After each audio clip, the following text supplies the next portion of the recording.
ఓం గణేశ శారదా గురుభ్యో నమ. నేటి పంచాంగం శీర్షికలో 2026 సంవత్సరం ఫిబ్రవరి నెల 14వ తారీఖు శనివారం అండి. సంప్రదాయంలో చెప్పినట్లయితే స్వస్తి శ్రీ చాంద్రమాన విశ్వాసనవ సంవత్సరం అండి.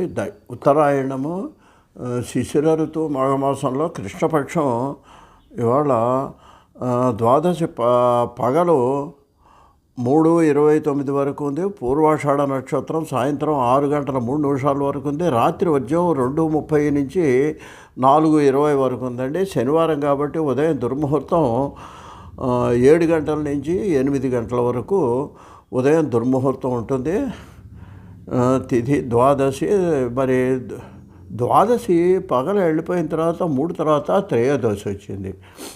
అందువలన ఈరోజు విశేషం ఏంటంటే శని త్రయోదశి అంటారండి. శని త్రయోదశి అంటే ఏం లేదండి, శనివారం నాడు త్రయోదశి వస్తే దాన్ని శని త్రయోదశి అంటారు. అంటే ఇది శనీశ్వరుడికి ప్రీతికరమైనటువంటి రోజు. ఇక్కడ ఒక మాట మీకు చెప్పాలండి, మన అందరం శనీశ్వరుడు అని వ్యవహారికంలో అంటున్నాం, కానీ ఆయన్ని న్యాయానికి సంస్కృతంలో ఏమన్నారంటే శనైశ్చరుడు అని. శనై అంటే నెమ్మదిగా, చరుడు అంటే నడిచేవాడని. మన జాతకంలో చూస్తే మిగిలిన అన్ని గ్రహాల కంటే కూడా ఈయన జాతకంలో చూసినట్లయితే ప్రారంభిస్తే శని మహర్దశ 19 సంవత్సరాలు నడుస్తుందండి. ప్రారంభంలోనూ చివర కూడా ఏదో అపకారాలు చేసే అంతర్దశలు ఉంటాయి అనుకోండి, దాంట్లో కొంత ఇబ్బంది లేకపోయినా కొంచెం ఇబ్బందులు ప్రారంభంలో ముగింపులో కూడా ఇబ్బంది పెడుతుంటాడు. ఇలా ఎక్కువ కాలం జాతకంలో నడుస్తుంటాడు కాబట్టి ఆయన నడక నెమ్మదిగా ఉంటుందండి. శనైశ్చరుడు, ఈ శనైశ్వరుడు అనమాట. ఆయన మన శనీశ్వరుడు అన్నా తప్పలేదులేండి. ఈశ్వరుడికి శనికి భేదం లేదు. ఇప్పుడు మందపల్లిలో మనం శనీశ్వరుడు అని అక్కడ మందపల్లి అభిషేకాలు చేస్తుంటాం, శనికి వెళ్ళి చేస్తుంటాం. అక్కడ చేసేది అక్కడ శనీశ్వరుడి చేత ప్రతిష్ఠించబడిన శివలింగానికే నూనెతో అభిషేకం చేస్తుంటాం.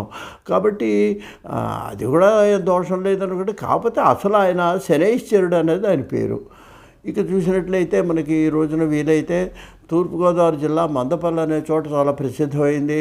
శనికి ప్రీతికరమైన ప్రదేశం. అక్కడ నువ్వుల నూనెతో నల్లగుడ్డ అక్కడ పెట్టి అభిషేకం చేస్తారు. సరే, సిద్ధి సమీపంలో ఉంటేనేమో శని సింగనాపురం ఉంది, అక్కడ అది నిలువెత్తు విగ్రహం శనీశ్వరుడిది. ఆయన కాకి ఆయన వాహనం అంటండి.